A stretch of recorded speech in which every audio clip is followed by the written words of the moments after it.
बिस्मिल्लाहिर्रहमानिर्रहीम। तमाम देखने वालों को प्रोफेसर इकबाल हैदर भट्टी का सलाम। माय डियर स्टूडेंट, हम 11th क्लास का मैथमेटिक्स जो नया एडिशन आया है, आपको पता है कि सिलेबस चेंज हो चुका है फर्स्ट ईयर का, और इस साल जो मैथ की बुक पढ़ाई जाएगी उसका चैप्टर नंबर 4 जिसका नाम है मैट्रिसेस एंड डिटर्मिनेंट, उसको डिस्कस कर रहे हैं और एक्सरसाइज 4.3 का आगाज़ कर चुके हैं। पिछले लेक्चर में मैंने आपको बताया कि रो ऑपरेशंस को इस्तेमाल करते हुए इन्वर्स ऑफ ए मैट्रिक्स कैसे फाइंड आउट करते हैं। आज का जो हमारा टॉपिक है वो दूसरा क्वेश्चन जो है उसमें हमने रैंक फाइंड आउट करने का तरीका जो है वो सीखना है। लेकिन रैंक सीखने से पहले जो है ना, आपको पता होना चाहिए कि echelon form of a matrix और reduce echelon form of a matrix क्या होती है। और echelon form of a matrix से पहले लीडिंग एलिमेंट क्या होता है इसको डिस्कस कर लेते हैं। ज़ीरो रो क्या होती है और नॉन ज़ीरो रोज़ क्या होती हैं, इन चीज़ों को डिस्कस कर लेते हैं। ये बेसिक चीज़ें अगर आपको आती होंगी तो ये डेफिनेशन जो है ये समझने में आपको बहुत आसानी होगी। मतलब फ़र्ज़ किया कि मेरे पास ये एक मैट्रिक्स है 1 0 2 2 1 3 0 0 0, ठीक है, यहाँ पे भी ज़ीरो कर लें जी। अब ये देखें, ये जो रो है R3 इसके सारे एलिमेंट ज़ीरो के बराबर हैं। ऐसी रो जिसके सारे एलिमेंट ज़ीरो के बराबर हों उसको हम कहते हैं ज़ीरो रो। और ऐसी रो जिसके अंदर कम से कम एक नॉन ज़ीरो एलिमेंट हो। अब ये नॉन ज़ीरो है, ये दो ज़ीरो हैं, ठीक है। अगर एक भी नॉन ज़ीरो एलिमेंट होगा तो उसको हम कहते हैं नॉन ज़ीरो रो, ठीक है। तो ये भी नॉन ज़ीरो रो है, ये भी नॉन ज़ीरो रो है, ये ज़ीरो रो है। तो आपको पता चल गया कि ज़ीरो रो किसको कहते हैं और नॉन ज़ीरो रो किसको कहते हैं। अब हम डिफाइन करते हैं लीडिंग एलिमेंट या रो लीडर। लीडिंग एलिमेंट या रो लीडर, बुक में जो इस्तेमाल किया गया लफ्ज़ वो लीडिंग एलिमेंट या लीडिंग एंट्री का, लीडिंग एंट्री, एलिमेंट और एंट्री एक ही चीज़ के दो नाम है ना। एंट्री, लीडिंग एंट्री या लीडिंग एलिमेंट क्या होता है, ठीक है। कोई भी आपके पास कोई भी any non zero row of a matrix, in any non zero row of a matrix की कोई भी नॉन ज़ीरो रो जो होती है, the first non zero entry is called the leading element. जो भी पहला नॉन ज़ीरो एलिमेंट होगा उसको हम क्या कहेंगे कि ये लीडिंग एलिमेंट है या लीडिंग एंट्री है। उसको लीडिंग एंट्री भी बोलते हैं, पिवट एलिमेंट भी बोलते हैं उसको, ठीक है। एक और नाम भी है इसका, पिवट एलिमेंट। मसलन ये देखें, यहाँ पे ये जो है ये रो, इसका पहला नॉन ज़ीरो एलिमेंट किसके बराबर है, ये 1 के बराबर। तो इसको हम क्या कहेंगे कि ये लीडिंग एलिमेंट या एंट्री है। और एग्जाम्पल लेते हैं, ज़रा इसको थोड़ा सा मैं रेज कर दूं, एक दो एग्जाम्पल्स और डिस्कस करते हैं आपके साथ। अच्छा, ये मैंने एक मैट्रिक्स लिखा है। इस मैट्रिक्स में ये पहली रो है, इसमें सारे एलिमेंट जो हैं ये नॉन ज़ीरो हैं। तो ये वाला जो पहला एलिमेंट है इसको हम क्या कहेंगे, लीडिंग एलिमेंट है। ये पहली रो का लीडिंग एलिमेंट कहेंगे इसको, या फिर हम इसको कहेंगे रो लीडर, यानी इस रो का ये लीडर है। उसके बाद जब हम दूसरी रो पे आते हैं तो दूसरी रो पे देखें ज़रा, पहला नॉन ज़ीरो एलिमेंट 2 है, ठीक है ना। इससे पहले ये ज़ीरो है, इस रो में पहला नॉन ज़ीरो एलिमेंट 2 है। तो यहाँ पे 2 क्या होगा, लीडिंग एलिमेंट। दूसरी रो का लीडिंग एलिमेंट क्या है, 2, leading element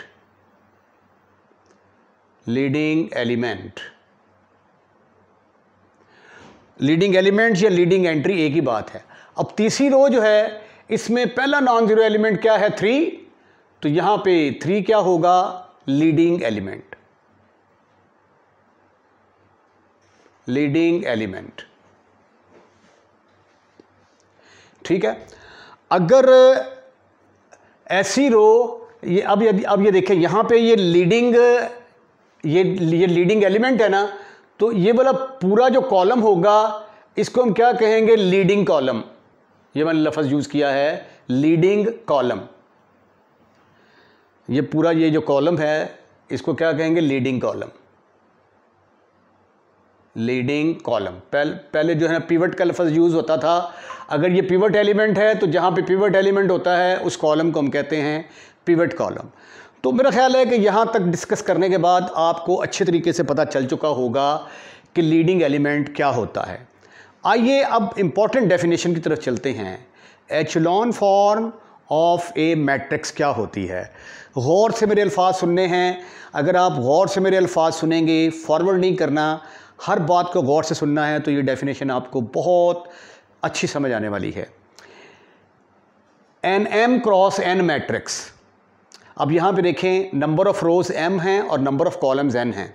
number of rows are not equal to the number of columns, therefore matrix rectangular भी हो सकती है और स्क्वायर भी हो सकती है। ठीक है, पर्टिकुलर नहीं है, इट मे बी स्क्वायर और rectangular matrix. N M cross N matrix ऐसी मैट्रिक्स जिसकी m रोज और n कॉलम्स हैं is said to be in echelon form. उसको हम क्या कहेंगे कि ये एचलॉन फॉर्म में है if it satisfied the following conditions. अगर ये नीचे दी हुई कंडीशंस को सेटिस्फाइड करती हो। ऐसी मैट्रिक्स जो नीचे दी हुई कंडीशंस को सेटिस्फाइड करती हो उसको हम कहते हैं echelon form of a matrix. वो कंडीशंस क्या हैं?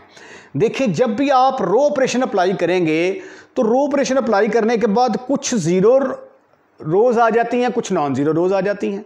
ठीक है, तो जितनी भी नॉन जीरो रोज हैं, ऑल नॉन जीरो रोज। नॉन जीरो रोज क्या होती है मैंने आपको बताया है, जिसमें कम से कम एक एलिमेंट जीरो के बराबर नहीं होता। ठीक है, अगर सारे एलिमेंट हो जीरो हो तो वो जीरो रो होती है। ऑल नॉन जीरो रोज, जितनी भी नॉन जीरो रोज हैं, शुड अबव, उनको ऊपर होना चाहिए एनी जीरो रोज, अगर कोई भी जीरो रो एग्जिस्ट करती है तो। मसलन यहां पे देखें, ये नॉन जीरो रो है। ठीक है, क्योंकि ये 1 आ गया, ये 0 0, इसमें भी 1 और 2 आ गया, नॉन जीरो रो है।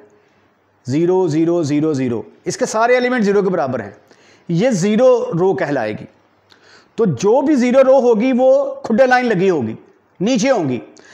इसके अलावा और भी कोई हो सकती है, अगर कोई और भी कोई होगी जीरो रो तो वो भी नीचे ही होगी। जितनी भी जीरो रोज होंगी वो नीचे होंगी, नॉन जीरो रोज ऊपर होंगी। पहली कंडीशन तो ये है इसकी। ठीक है, उम्मीद है ये आपको पता चल गया होगा। दूसरी बड़ी इंटरेस्टिंग चीज है, the number of zeros before the leading element. ये बात थोड़ा गौर से सुनने वाली है। नंबर ऑफ जीरोज, जीरो की बात कर रहा है, जीरो की तादाद। The number of zero before the leading element. Leading element क्या होता है? पहला नॉन जीरो एलिमेंट। जो भी पहला नॉन जीरो एलिमेंट होगा उससे पहले जीरो की तादाद क्या होनी चाहिए? Is greater than the number of zeros in the preceding row. यानी जो बाद में आने वाली रो है पहले वाली रो से उसके ज्यादा होने चाहिए। मसलन ये देखें, पता क्या कहना चाह रहा है वो देखें, ये पहली रो है, इसका लीडिंग एलिमेंट कौन सा है? लीडिंग एंट्री इसकी ये है जी। ठीक है, उसके बाद जब आप आगे चलते हैं, अब इससे पहले एक जीरो है ना, जब आप आगे गए तो ये आ गया लीडिंग एलिमेंट। अब यहां पे लीडिंग एलिमेंट से पहले एक जीरो है, तो जो बाद में रो आई है उसमें लीडिंग एलिमेंट से पहले जीरो की तादाद पिछली रो के मुकाबले में ज्यादा होनी चाहिए। अब यहां पे एक था ना, तो यहां पे कम से कम 2 होने चाहिए थे, 3 भी हो सकते हैं, 4 भी हो सकते हैं। ठीक है, वो मैट्रिक्स अगर बड़ा हो तो। उसके बाद जब आप तीसरी रो में जाते हैं, ठीक है, मतलब यहां पे अगर आप आ जाते हैं, यहां पे मैं लिख देता हूं 1 लिख दिया जी मैंने, राइट, यहां पे लिखा मैंने 1। तो अब लीडिंग एलिमेंट कौन सा हो गया आपका, ये वाला। इससे पहले जीरो की तादाद कितनी है, 1 2 3। इससे पिछली वाली में क्या थी, 2, यानी पिछली वाली के मुकाबले में ज्यादा है। ठीक है, अब इस फिक्रे को दोबारा पढ़ें। The number of zeros before the leading element, the number of zero before the leading element is greater, ज्यादा होना चाहिए, than the number of zeros, किससे, number of zero in the proceeding row, पिछली वाली रो से के मुकाबले में। अगर पीछे 1 0 है लीडिंग एलिमेंट से पहले, तो अगली वाली में 1 से ज्यादा होने चाहिए। अब ये 2 हैं, तो इससे जो अगली आएगी उसमें 2 से ज्यादा होने चाहिए। ठीक है जी। तो जो ये 2 कंडीशनें जो मैट्रिक्स सेटिस्फाइड करता है उसको हम कहते हैं एचेलॉन फॉर्म। लेकिन जो बुक में डेफिनेशन आई है उन्होंने एक चीज़ और ऐड कर दी है। मेरे ख्याल के मुताबिक ये तीसरी कंडीशन बनती नहीं है, लेकिन बुक में उन्होंने इसको ऐड कर दिया है। अब चूंकि आप जो बुक के अंदर लिखा हुआ है आपको नंबर उसी के मिलने हैं, तो इसलिए मैं इस चीज़ को भी डिस्कस कर देता हूँ। The first non zero entry or leading element in each row is 1। जो लीडिंग एलिमेंट है ना वो कहते हैं दैट शुड बी 1। वैसे मेरे नॉलेज के मुताबिक यहाँ पे 4 भी हो सकता है, यहाँ पे 5 भी हो सकता है, यहाँ पे 6 भी हो सकता है। ठीक है, जो मेरा नॉलेज है। लेकिन अब बुक के मुताबिक जो है वो कह रहा है जी कि लीडिंग एलिमेंट जो है दैट शुड बी 1। चलें जी, हम बुक को ही फॉलो करते हैं, तो जो भी लीडिंग एलिमेंट होगा वो क्या होगा, 1 के बराबर होगा। तो ये है हमारे पास एचेलॉन फॉर्म। अब ये वाली देखें ज़रा, यहाँ पे ये लीडिंग एलिमेंट 1 है, उसके बाद चले जाएँ ये लीडिंग एलिमेंट 1 है। ठीक है, उसके बाद इससे पहले तो कुछ 0 था ही नहीं, जब दूसरी रो में आए तो 0 की तादाद बढ़ गई। फिर लीडिंग एलिमेंट ये वाला आया, इससे पहले 0 की तादाद 2 है, जो कि पिछली वाली रो से ज़्यादा है, प्रीसीडिंग रो से ज़्यादा है, ग्रेटर हैं, इससे ग्रेटर है। यहाँ पे 1 0 था, अगली वाली में 2 0 है। ठीक है, तो तीसरी कंडीशन आप उसमें ये शामिल कर लें कि लीडिंग एलिमेंट जो है दैट शुड बी 1। तो उसको हम क्या कहेंगे कि ये एचेलॉन फॉर्म है। अब हम डिस्कस करते हैं कि रेड्यूस एचेलॉन फॉर्म क्या होती है। रेड्यूस एचेलॉन फॉर्म के लिए एचेलॉन होना बड़ा ज़रूरी है। ठीक है, पहली कंडीशन क्या है, इट शुड बी एचेलॉन। जब आप ये कह देंगे कि ये एचेलॉन है तो इसका मतलब है कि ये सारी की सारी कंडीशन ये सेटिस्फाइड करता है। हर रेड्यूस एचेलॉन फॉर्म जो है, हर रेड्यूस एचेलॉन फॉर्म वो एचेलॉन फॉर्म ज़रूर होगी, लेकिन हर एचेलॉन फॉर्म रिड्यूस नहीं होगी। Converse is not true. ठीक है, echelon form of a matrix, जब ये आपने कह दिया ना echelon form of a matrix, इसका मतलब है कि ये कंडीशन सेटिस्फाइड है। Is said to be reduce echelon form. इसको हम रिड्यूस कहेंगे if all the elements of the leading column are 0। अब लीडिंग कॉलम क्या होता है, जहां पे लीडिंग एलिमेंट होता है वो एलिमेंट क्या कहलाता है, लीडिंग कॉलम। ठीक है, अब ये 1 है, यहाँ पे ये लीडिंग कॉलम आ गया। तो लीडिंग कॉलम जो होगा, जो भी आपका लीडिंग कॉलम का जो एलिमेंट है आपका लीडिंग एलिमेंट के अलावा जितने भी उस कॉलम के अंदर एलिमेंट होंगे वो सारे 0 के बराबर होने चाहिए। अब ये देखिए, इसी को ज़रा देख लें, ज़रा इसी को हम लिख लेते हैं। ये देखिए, पहली एग्जांपल है हमारे पास 0 1, कॉलम वाइज लिखते हैं जी, 0 1 2 3 4 1 2 3 4। अच्छा, यहाँ पे आ गया 1 1, नीचे आ गया 0 0 0। अब ये देखिए 1 के अलावा बाकी सारे एलिमेंट यहाँ पे 0 हैं। अब अगली रो में क्या आ गया, यहाँ पे 1 आ गया। ठीक है, नीचे तो 0 0 हैं लेकिन ऊपर 0 नहीं है। फिर यहाँ पे भी 0 होना चाहिए, यहाँ पे 2 है, लेकिन ये जो लीडिंग कॉलम है अब आपका 1 के अलावा सारे एलिमेंट 0 के बराबर होने चाहिए। उसके बाद जब आप अगली रो में चलते हैं, यहाँ पे आ गया 1 के अलावा बाकी जितने एलिमेंट हैं वो सारे क्या होने चाहिए, 0 होने चाहिए। लो जी, सिर्फ ये फर्क है कि जो भी लीडिंग एलिमेंट होगा उसके कॉलम के अंदर जितने भी एलिमेंट हैं वो सारे एलिमेंट क्या होने चाहिए, 0 के बराबर होने चाहिए।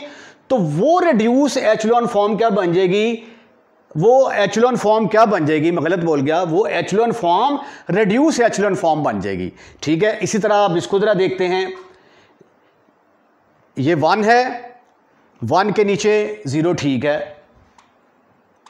उसके बाद फिर ये यहाँ पे 1 है, ये 2 की जगह पे क्या होना चाहिए, 0, यहाँ पे भी 0, यहाँ पे भी 0। उसके बाद ये तीसरी रो में यहाँ पे क्या आ गया, 1 1, यहाँ पे 0, यहाँ पे 0, ठीक है। उसके बाद इधर जो मर्जी आता जाए, 4 3 5 4 3 5, ठीक हो गया जी। तो ये हमारे पास आ गई जी reduce echelon form. Echelon form और रिड्यूस एचेलॉन फॉर्म में थोड़ा सा फ़र्क है, सिर्फ ये है कि जो लीडिंग एलिमेंट होगा, लीडिंग एलिमेंट के ऊपर नीचे सारे एलिमेंट ज़ीरो कर देंगे तो वह रिड्यूस बन जाएगी, ठीक है। फिर दोबारा रिवाइज करते हैं, ऐसा मैट्रिक्स जिसके अंदर तमाम जो ज़ीरो रोज़ हैं वो खुडे लाइन लगी हों, नीचे हों। उसके बाद जो लीडिंग एलिमेंट है उससे पहले ज़ीरो की तादाद जो नई रो आती है उसके लीडिंग एलिमेंट से पहले ज़ीरो की तादाद पिछली वाली रो से ज़्यादा होनी चाहिए, और उसका पहला लीडिंग एलिमेंट जो लीडिंग एलिमेंट है दैट शुड बी 1। इसका जिक्र वैसे यहीं पे कर देना चाहिए था, अच्छा जी। और तीसरी कंडीशन ये है कि जो लीडिंग एलिमेंट होगा उसके अलावा जितने भी एलिमेंट उसके अंदर होंगे वो सारे ज़ीरो के बराबर होंगे, उसको हम कहते हैं reduce echelon form. Question number 2, find the rank of the following matrices. 3 part हैं इसके, रैंक कैसे फाइंड आउट करते हैं, इंपॉर्टेंट क्वेश्चन है, आइए डिस्कस करते हैं। लेकिन पहले रैंक की डेफिनेशन के बारे में जानना बड़ा ज़रूरी है। रैंक की डेफिनेशन ये है, the number of non zero rows in a matrix. Matrix के अंदर non zero rows when it is reduce to the echelon form. जब आप उसकी एचेलॉन फॉर्म बनाते हैं तो एचेलॉन फॉर्म बनाने के बाद जितनी भी नॉन ज़ीरो रोज होती हैं उनको हम क्या कहते हैं कि ये उसका रैंक है। मसलन फॉर एग्ज़ाम्पल ये आपके पास एक रो है 1 2 3 0 1 2 0 0 1 0 0 0, ठीक है। अब ये देखें इसकी 1 2 3 रोज़ नॉन ज़ीरो हैं तो इसका रैंक क्या कहलाएगा, इसका रैंक होगा 3, ठीक है। ये इसकी एचेलॉन फॉर्म है। तो एचेलॉन फॉर्म में नॉन ज़ीरो रोज़ की तादाद कितनी है, क्योंकि ज़ीरो रो क्या होती है, अगर सारे एलिमेंट ज़ीरो होंगे तो ज़ीरो रोज़, अगर एक भी एलिमेंट नॉन ज़ीरो होगा तो नॉन ज़ीरो रो, ये भी नॉन ज़ीरो रो, ये भी नॉन ज़ीरो रो, ये भी नॉन ज़ीरो रोज़। नॉन ज़ीरो रोज़ की तादाद 3, तो इसका रैंक 3 कहलाएगा, ठीक है। इसी तरह 1 0 0 0 0 1 0 0 0 0 0 0, ठीक है। अब इसमें नॉन ज़ीरो रोज़ की तादाद कितनी है, 2, तो इसलिए इसका रैंक किसके बराबर होगा, 2 के बराबर। तो आइए अब हमारे पास ये एक मैट्रिक्स है, हम इसकी एचेलॉन फॉर्म बनाएंगे रो ऑपरेशन अप्लाई करते हुए और देखेंगे कि कितनी नॉन ज़ीरो रोज़ आती हैं। जितनी भी नॉन ज़ीरो रोज़ की तादाद आएगी वही इसका रैंक कहलाएगा। अब according to reduce echelon form ये हमारा लीडिंग एलिमेंट आ गया। अब लीडिंग एलिमेंट और ये वाला आ गया लीडिंग कॉलम। अब इसके नीचे जो एलिमेंट हैं उनको क्या होना चाहिए, 0 के बराबर होना चाहिए। तो 0 लाने के लिए क्या करेंगे, हम R2 में 2 टाइम ऑफ R1 कर देंगे, R3 में 3 टाइम ऑफ R1 कर देंगे। ये वाला स्टेप करेंगे हम। ये देखें जरा इसको करना कैसे है। अगर आप मेरी बताई हुई टेक्निक पर चलेंगे तो this question will become so simple, so easy for you, otherwise ये आपको तंग करेगा। पहले वाला तो बड़ा आसान है क्योंकि इसको आपने R1 को 2 से मल्टीप्लाई करना है और इसके अंदर ऐड कर देना है। इसको 2 से मल्टीप्लाई करूंगा तो क्या आ जाएगा, 2 - 2, जवाब किसके बराबर आ गया, 0। पहली रो में कोई चेंज नहीं आएगी, ठीक है ना, क्योंकि ये देखें चेंज किसने होना होता है, जो पहले लिखी होती है ना, ये R2 चेंज होगी और R3 चेंज होगी, R1 चेंज नहीं होगी, पहली रो एज इट इज़। इसको 2 से मल्टीप्लाई करके इसमें ऐड किया, जवाब आ गया 0। इसको 2 से मल्टीप्लाई करो, 2 से मल्टीप्लाई किया तो क्या जवाब आ गया, -2। -2 और -6 कितना हो गया, -8, ठीक।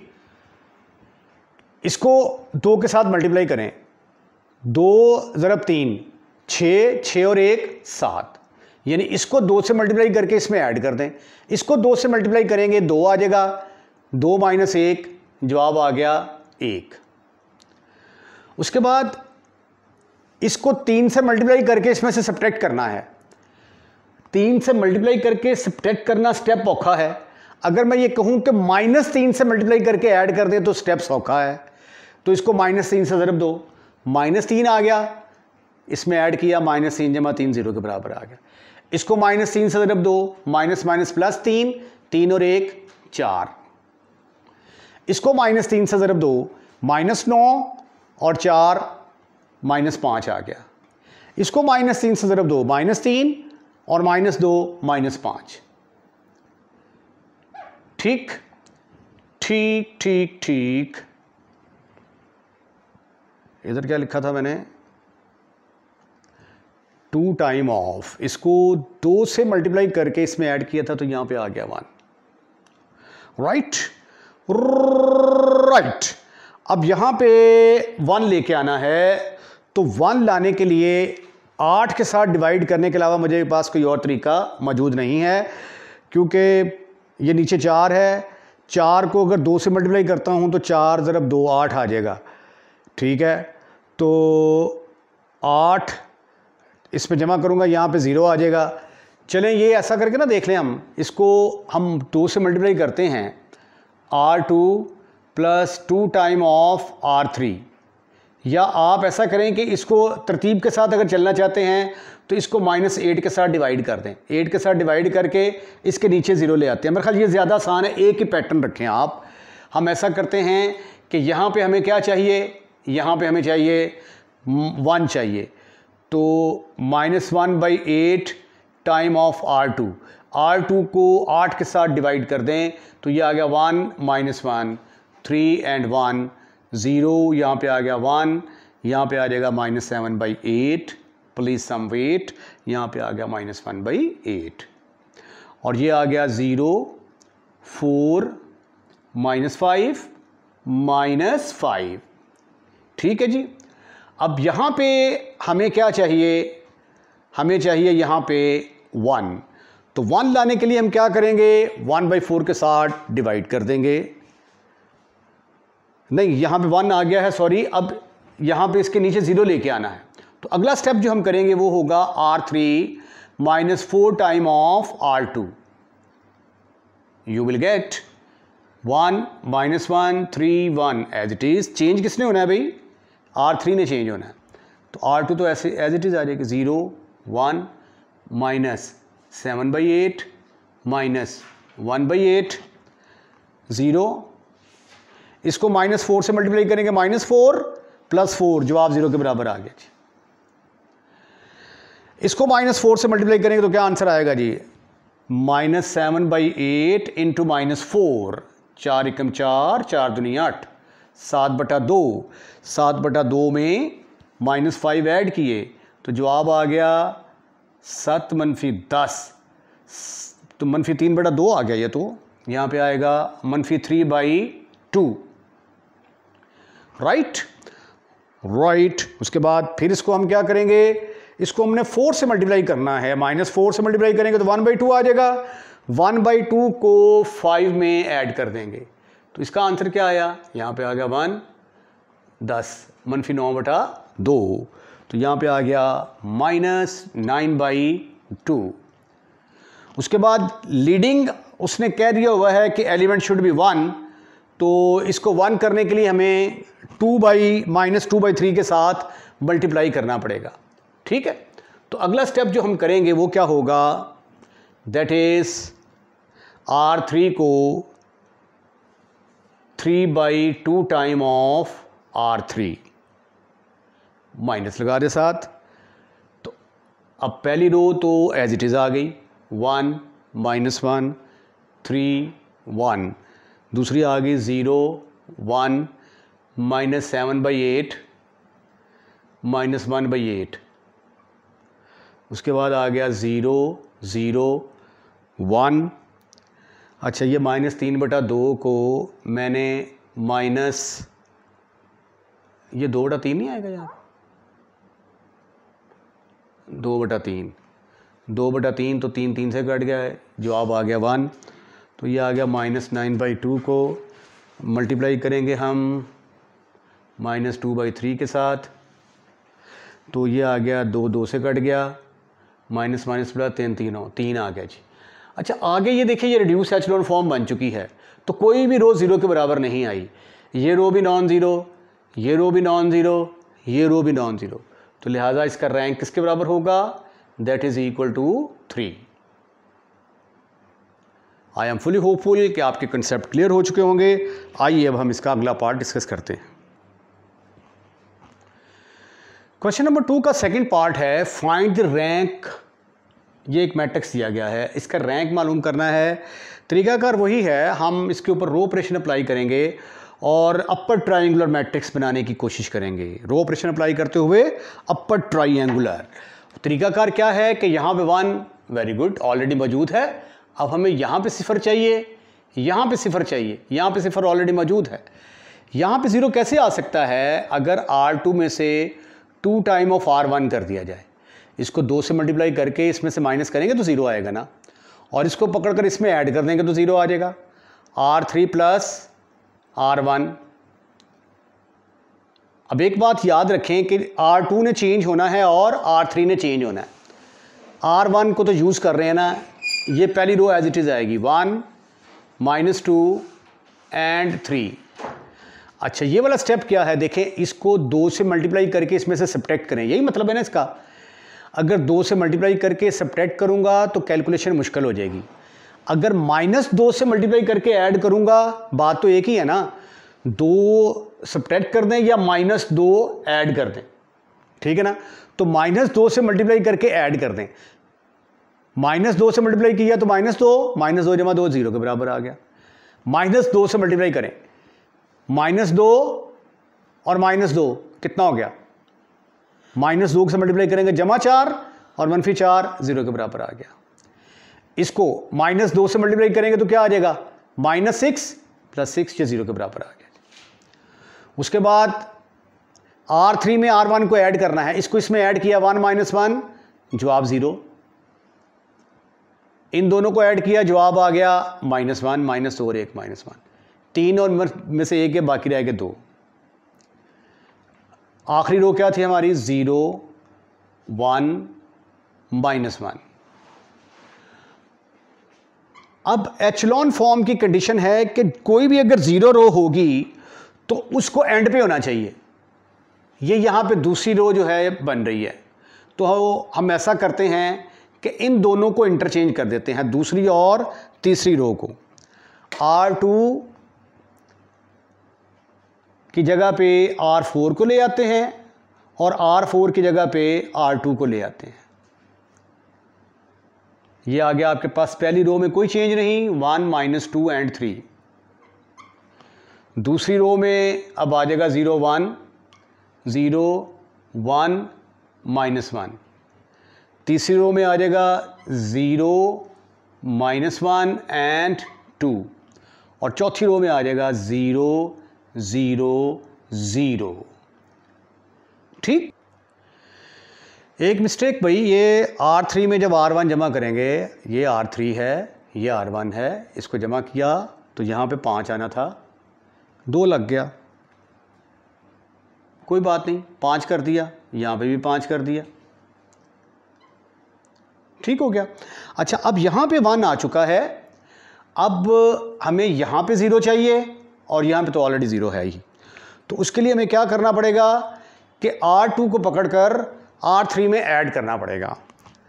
R3 में R2 को ऐड करेंगे हम, तो क्या आएगा आपके पास? 1 -2 एंड 3 0 1 -1। अब इसको और इसको है 0 जमा 0, जवाब किसके बराबर आ गया? 0 के बराबर।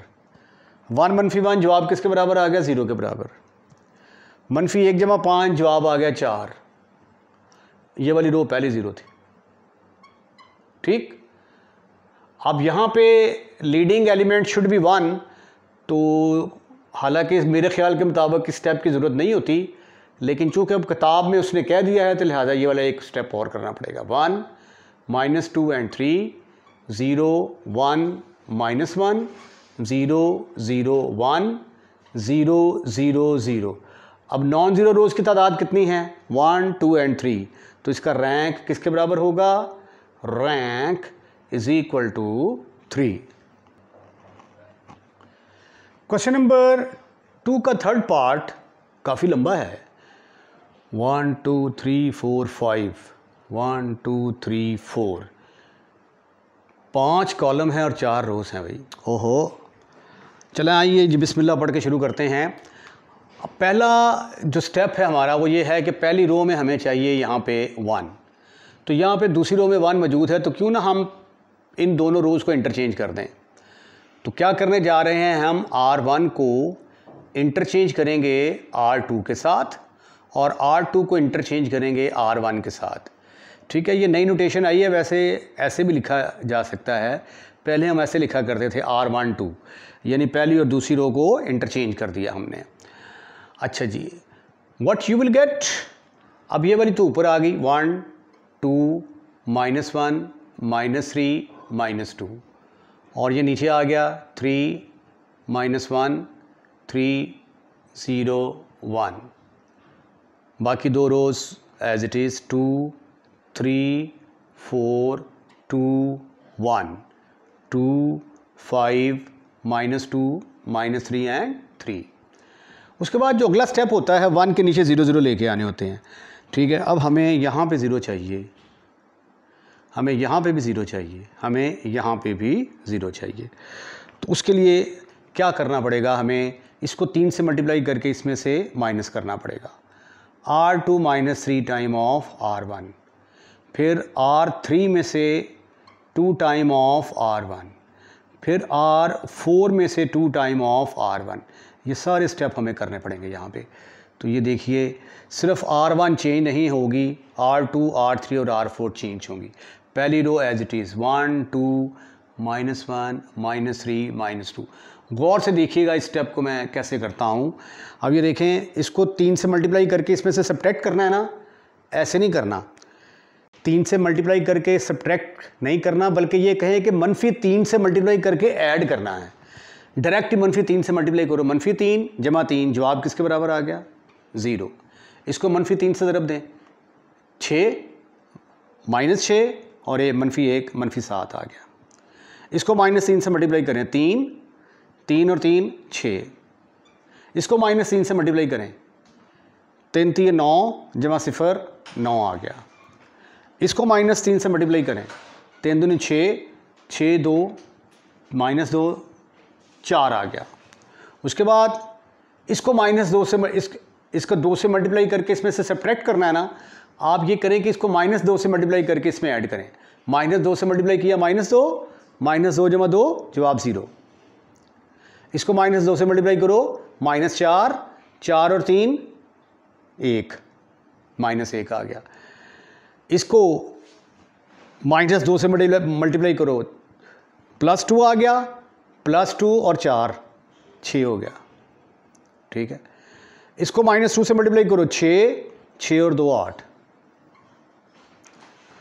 इसको -2 से मल्टीप्लाई करो, 4 और 1 5। एक मिस्टेक देखें, ये R1 को -3 से मल्टीप्लाई करना था ना, -3 × 2 -6, 6 और 1 7, ये 4 की जगह पे यहाँ पे 7 आना था। ये करेक्शन कर लें।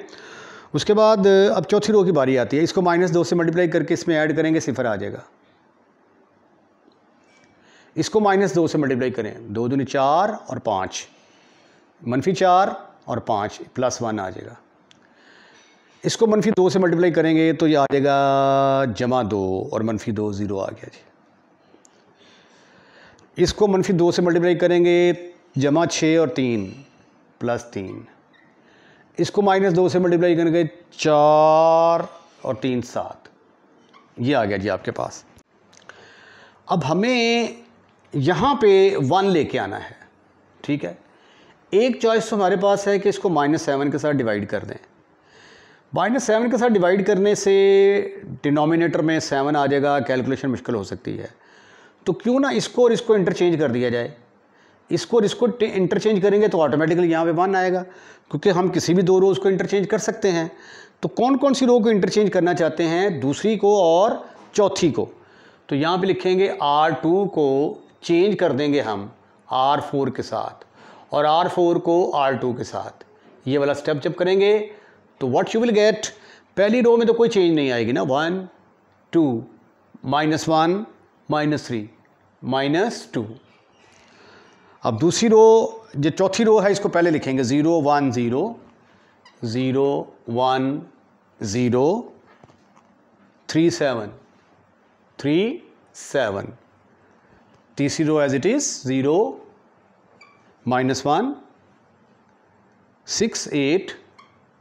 तीसरी रो में कोई चेंज नहीं आई, ये चौथी रो बन गई। 0 -7 0 -7 6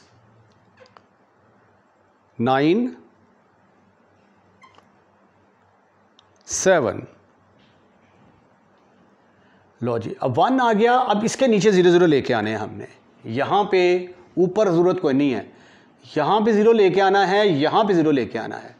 उसके लिए मुझे क्या करना पड़ेगा, R3 में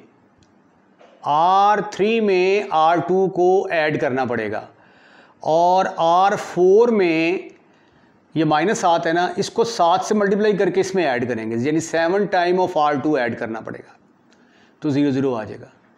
पहली रो में कोई चेंज नहीं। अब चेंज किसने होना है, R3 और R4 ने। ठीक है, R2 और R1 ने चेंज नहीं होना, तो R2 और R1 को तो फौरी तौर पे वैसे लिख दें आप। ये R1 आ गई, ये R2 आ गई, 0 3 7। अच्छा जी, उसके बाद अब इसको और इसको ऐड करना है। 0 जमा 0 जवाब 0 के बराबर आ गया। 1 - 1 0, 0 जमा 6 6, 8 से 3 11, 7 5 12।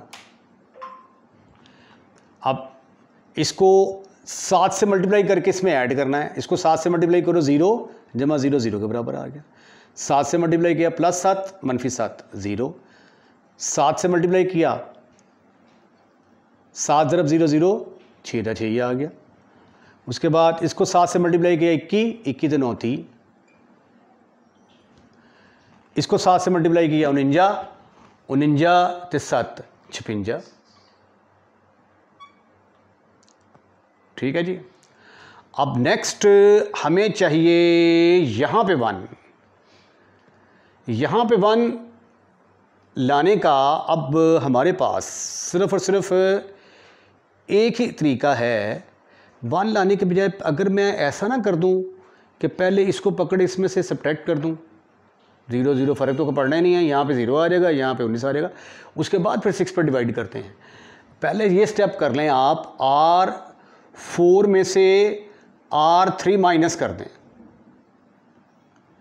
ये देखें, ये आ गया 1 2 -1 -3 -2, 0 1 0 3 7, 0 0 6 11 12।